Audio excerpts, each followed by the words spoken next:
ఒక ఆమెకి బాగలేదంటే వాళ్ళ అబ్బాయి వచ్చాడు, అన్నయ్య వచ్చి ప్రార్థన చేయాలన్నాను. నేను ఇప్పుడు రాలేను బాబు, అర్జెంట్కి వెళ్తున్నాను. నేనన్నా ప్రార్థన చేసేమో నూనె సీసా ఇచ్చాడు, ప్రార్థన చేసి వెళ్ళిపోయాను. ఇక ఆ తీసుకెళ్ళి రాసుకున్నట్టుంది. ఎప్పుడో బాగైంది, మొత్తం బాగైంది.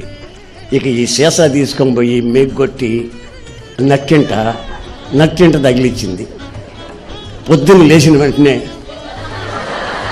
సీసాకి